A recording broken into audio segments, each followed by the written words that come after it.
Hey everyone, what's up?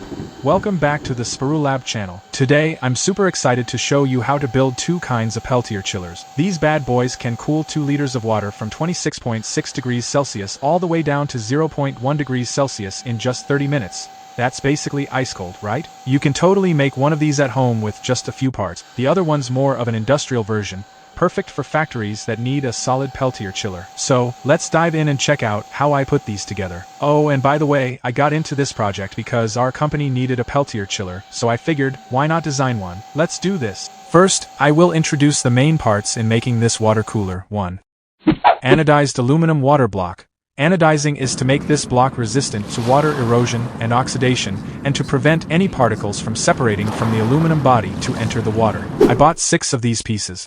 As a second piece, I used a 4x4 cm Peltier with the same model that I show in the film, which I can connect to a voltage of 12 to 14 volts, so I bought 6 Peltiers. As the next piece, I used a computer CPU cooling heatsink with the same model that I am showing in the film and bought 6 heatsinks.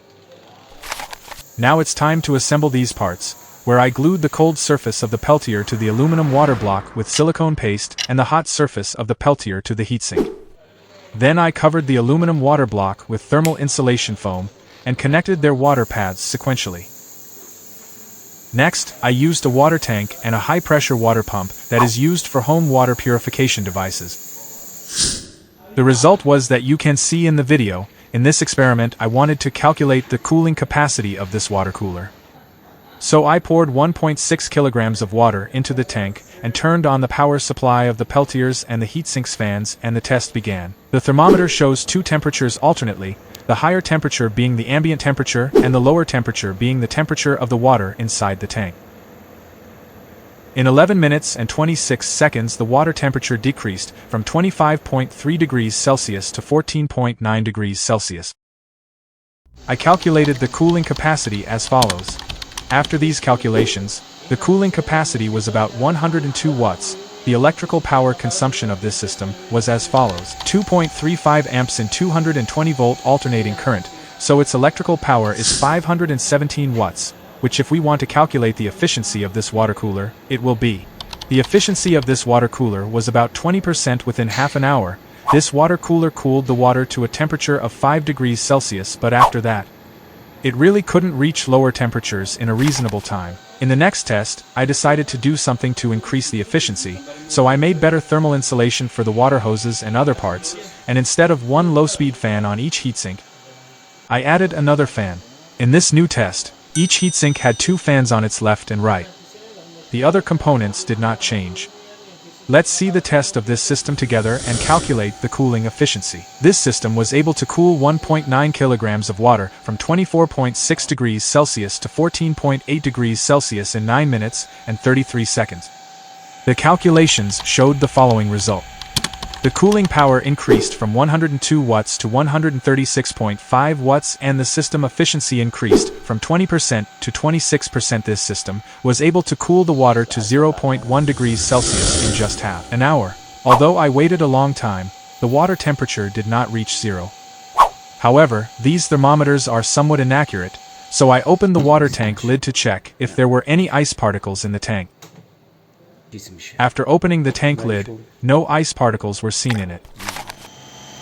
In the next test, I focused on reducing the volume and size of the system while maintaining the cooling efficiency of the second test, which was 136.5 watts. To reduce the size of the system, I had to use a single water circulation housing instead of using multiple aluminum water blocks. Therefore, I designed a larger aluminum block for water circulation in SolidWorks software, and I made it in the CNC milling workshop. In fact, the design is such that from whichever side the water enters this aluminum block, the water is divided into 2 paths and passes through a 5 cm wide and 2 mm depth section under the very thin top and bottom surface of this aluminum block.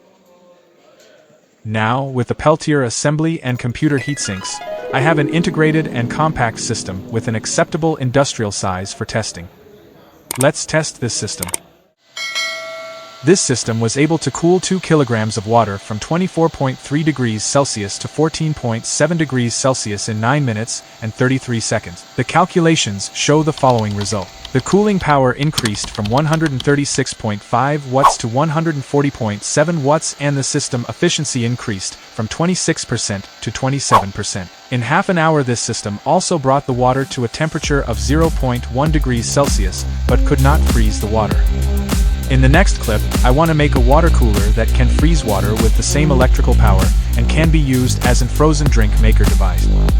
In other words, I want to show you how to make a professional frozen drink maker device.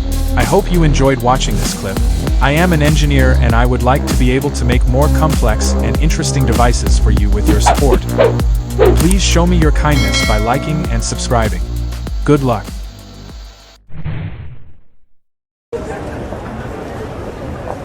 I think it's